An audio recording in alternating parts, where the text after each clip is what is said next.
Good morning, children. Welcome to geography class. Today I'll be teaching you the topographical maps. These type of maps are new for you as you are studying these maps first time. So let us begin our study. This is our topographical map and its number is written here. The number is 45D7. First of all, a large area is selected and then it is divided and subdivided into numbers. So on the basis of those divisions, these maps get their numbers. So here the number of this topographical map is 45D7. Each sheet of these maps is called a topo sheet. So this is topo sheet number 45D7. Now here we see that this map has some vertical red lines and some horizontal red lines. The study of these maps begin from southwest corner. This is called the southwest corner of the map. So these vertical lines, these vertical red lines are called the eastings.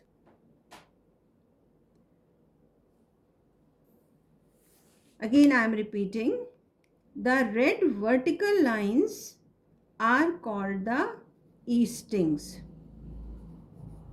Why we call them eastings? You see that the first eastings number is 91. This is 91 and we see that the numbers are increasing towards east.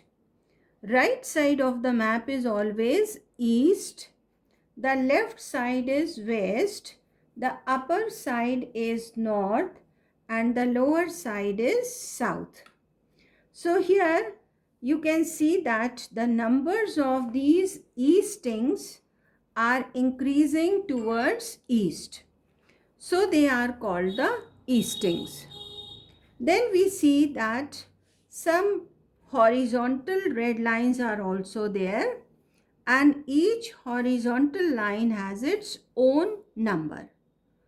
Here the lowest red line, which is the northings, has the number 73. Why we call them the northings? Because their numbers are increasing towards the north. So they are called the northings. So again I am repeating, the red vertical lines are called the eastings. Vertical lines are called the eastings and the horizontal red lines are called the northings.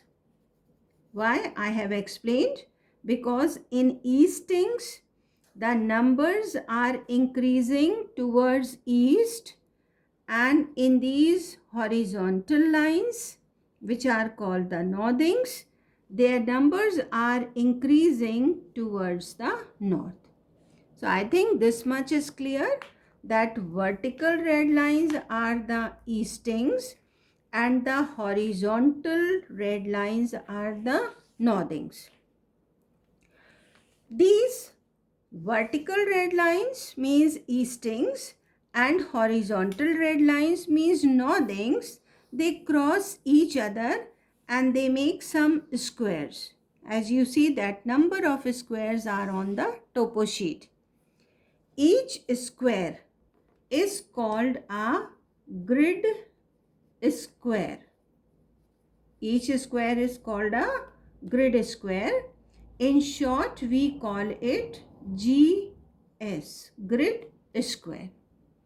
So there is a network of grid squares on the whole topo sheet. So the first thing which we are going to learn on the basis of the eastings and northings is the 4-figure grid reference. Here on the map there are many man-made features and many natural features. If we want to get their location or position on the map, we refer to 4-figure grid reference. Now let me explain. See, here you can see that it is a settlement. Settlement means a village. The name of this settlement or village is Anthroli. So if I want to tell the actual location of Anthroli, I will give the 4-figure grid reference. How it is given? See, the Anthroli is situated here in this square. So how we give the 4-figure grid reference of Anthroli? Here we take the number of L, means the left easting first and the lower northing next. What is the number of the left easting? You can see the number here, 95, or in the upper side same number is there. So I write here 95. After writing the number of left easting, I write the number of lower northing. The number of lower northing is 76. So I write here 76. Now these are 4 digits, 95, 76 or 9576. So this becomes the 4-figure grid reference of village Anthroli. Now let us take another village. Here this village is village Sangla. The red squares which are in a combined form, they show always a village or settlement. So what should be the 4-figure grid reference of Sangla? Let us do the same. Take the number of left easting. So the number of this left easting is 92. I write here 92. Then I write the number of lower northing, that is 74. So we have got a number in 4 digits, 9274. 92 is the number of left easting and 74 is the number of lower northing. So this is the 4-figure grid reference of village Sangla. Now come here. Here is another village. The name of this settlement or village is Arni Vada. If I ask you, what is the 4-figure grid reference of village Arni Vada? What will you do? You will take the number of left easting. The number of left easting is 94. And then we write the number of lower northing, that is 81. So I write here 81. And this is the 4-figure grid reference of village or settlement Arni Vada. Now here you are getting another village and its name is Hebatpur. What should be the 4-figure grid reference of Hebatpur? It is, left easting is 98 and the lower northing is 73. So 9873 is the 4-figure grid reference of Hebatpur. So I hope you have understood. Now see here. This is a main river which is flowing from the upper part of the map and a small river whose name is Balram Nadi. It is joining the main river at this point. This point where 2 rivers join each other is called the confluence. So if I ask you, what is the 4-figure grid reference of the main river and Balram Nadi?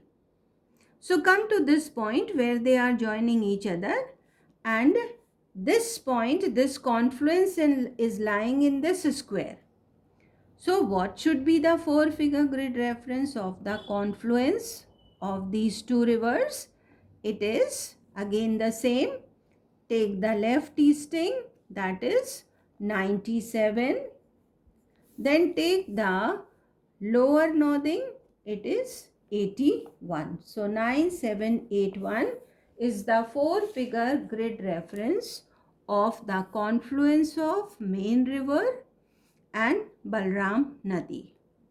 So it's not very tough. I hope you all have understood. Let us take one more example. This is an open scrub. Open scrub is a type of jungle where you see the bushes. So what should be the 4-figure grid reference? My question will be, give the 4-figure grid reference of the open scrub.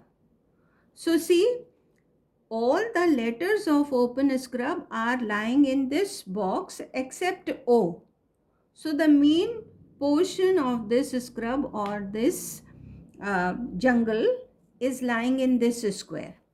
So we shall take the left easting, that is 95, and then we shall take the lower northing, that is 73. So it is the 4-figure grid reference of open scrub. I hope children this much is clear. You can do the 4-figure grid reference. Now our next topic is scale of the map. In your book you are getting the details of the scale of the map on page number 32. Scale. What is a scale? See children, that the things which we see on the actual ground are represented on the map.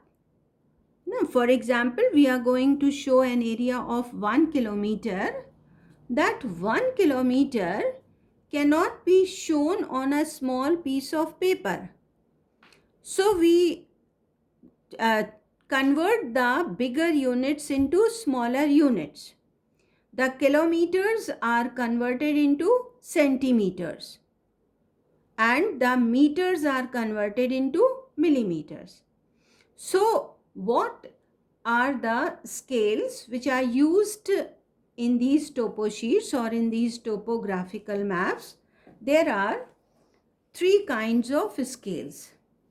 The first scale is statement scale, because it is represented by a statement. For example, 1 centimeter to represent 50 kilometers.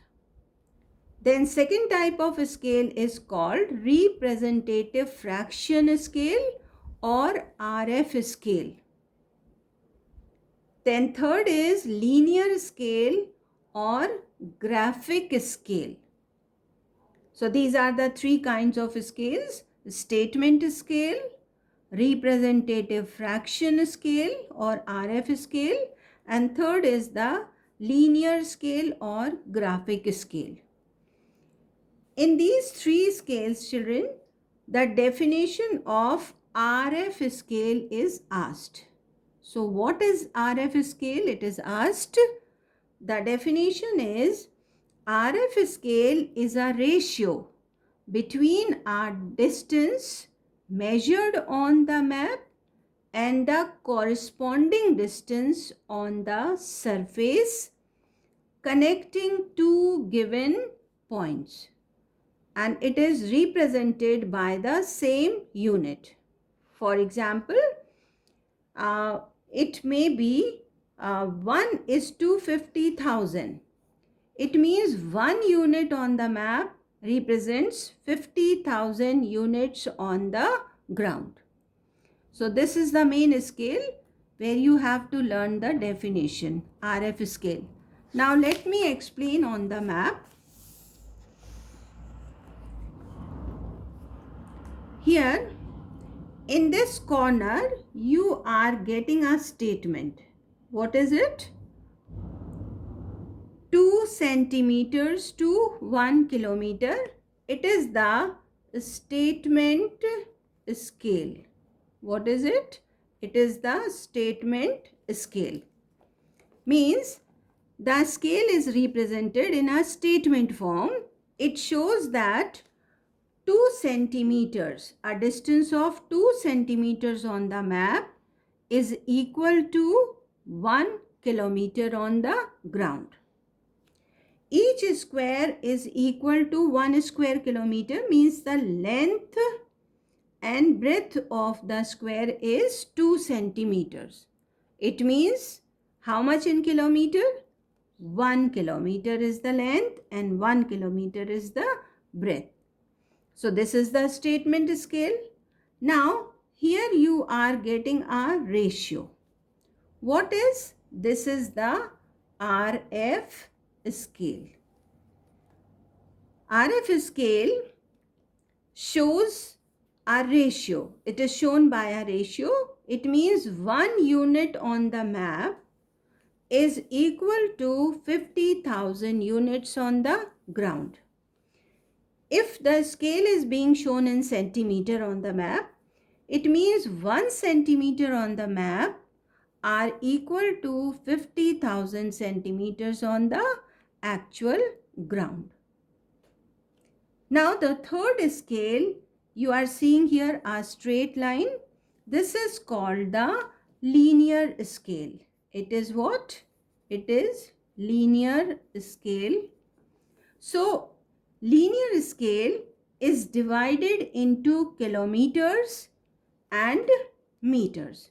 Now see here children, you are getting these divisions in kilometers. From 0 to 1 is 1 kilometer, 2 kilometer, 3 kilometer, 4 kilometer, 5 kilometer, 6 kilometer and 7 kilometers. Then we divide the first part. We don't give it any number. It is 0 part. This part is divided into 10 parts. The first part shows what? You know children that 1 kilometer is equal to 1000 meters. In 1 kilometer there are 1000 meters. First part shows what? 100 meters, 200, 300, 400, 500, 600, 700, 800, 900 and this is 1000. So this scale is generally used to measure the distances on the map. Is that clear children? So there are 3 kinds of scales. The first is statement scale. In this map it is 2 centimeters to 1 kilometer. Then RF scale. In all the topographical maps the RF scale is same. That is 1:50,000. Generally, what question is asked on RF scale? You have to learn the definition of RF scale. Then it can be asked, what is the meaning of the number 1:50,000 printed below the map? I repeat my question. What is the meaning of the number 1:50,000 printed below the map? You will say that it is RF scale of the map which shows that 1 unit on the map is equal to 50,000 units on the ground. And it is universally accepted scale because the units are used according to the area. Then the third scale is the linear scale, which is generally used for the measurement of distances. So these are the 3 kinds of scales. Now